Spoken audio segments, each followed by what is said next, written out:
ಜಿಲ್ಲೆಯ ರಾಣೆಬೆನ್ನೂರು ತಾಲೂಕಿನ ಕೊಪ್ಪೇರು ಗ್ರಾಮದ ವಾಸಿ ಅಲ್ಲಾಭಕ್ಷ್ ಮಹಬೂಬ್ ಸಾಬ್ ಮಖಾನೂರ್ ತರಗರಿ ಕೆಲಸ ಮಾಡುತ್ತಿದ್ದು, ಇವನು ಹಾಸನದಲ್ಲಿ ದುಡಿತಿದ್ದ. ಇವರ ತಂದೆ ತೀರ್ ಹೋಗಿದ್ದು, ತಾಯಿಯ ಹೇಳಿದಂತೆ ಅಕ್ಕನ ಮದುವೆಗೆ ಸಾಲವನ್ನ ಮಾಡಿ ಆಗಾಗ ಊರಿಗೆ ಬಂದು ಹೋಗ್ತಿದ್ದ. ಇತ್ತೀಚೆಗೆ 1 ತಿಂಗಳ ಕಾಲ ಸಾಲ ತೀರಿಸಲು ಮೈಕ್ರೋ ಫೈನಾನ್ಸ್ ಮ್ಯಾನೇಜರ್ ಹಾಗೂ ಸಿಬ್ಬಂದಿ ಮತ್ತು ಬೇರೆ ಬೇರೆ ಸಂಘಗಳಲ್ಲಿ ಸಾಲ ತೆಗೆದುಕೊಂಡ. ಈಗ 1 ತಿಂಗಳಿನಿಂದ ಸಾಲವನ್ನ ತೀರಿಸಲು ಪಡಬಾರದ ಕಷ್ಟಪಡ್ತಿದ್ದ. ಸಂಘದ ಸಿಬ್ಬಂದಿ ಆಗಾಗ ಫೋನ್ ಮಾಡಿ ತೊಂದರೆ ನೀಡುತ್ತಿದ್ದಾರೆ.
ಅದನ್ನ ಮನಸ್ಸಲ್ಲಿಟ್ಕೊಂಡು 1 ತಿಂಗಳಿನಿಂದ ಮಾನಸಿಕವಾಗಿ ಜರ್ಜರಿತನಾಗಿದ್ದ.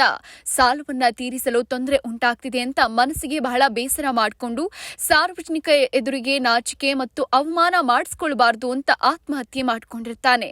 ಕರ್ನಾಟಕ ರಾಜ್ಯ ಸರ್ಕಾರದ ಮಾನ್ಯ ಮುಖ್ಯಮಂತ್ರಿ ಸಿದ್ದರಾಮಯ್ಯನವರು ಇಂಥ ಮೈಕ್ರೋ ಫೈನಾನ್ಸ್ಗಳ ಮ್ಯಾನೇಜರ್ ಹಾಗೂ ಸಿಬ್ಬಂದಿ ವಿರುದ್ಧ ಕ್ರಮ ತೆಗೆದುಕೊಂಡು ಪ್ರಾಣವನ್ನ ಕಳೆದುಕೊಂಡ ಅಲ್ಲಾಭಕ್ಷ್ ಮಹಬೂಬ್ ಸಾಬ್ ಕೂಲಿ ಕಾರ್ಮಿಕರಿಗೆ ನ್ಯಾಯ ಸಿಗುವಂತೆ ಹಾಗೂ ಮ್ಯಾನೇಜರ್ ಹಾಗೂ ಸಿಬ್ಬಂದಿ ಅವರ ಮೇಲೆ ಕಠಿಣ ಕಾನೂನು ಕ್ರಮ ತೆಗೆದುಕೊಳ್ಳುವಂತೆ ನಮ್ಮ ಸುದ್ದಿವಾಹಿನಿ ಒತ್ತಾಯಿಸುತ್ತದೆ.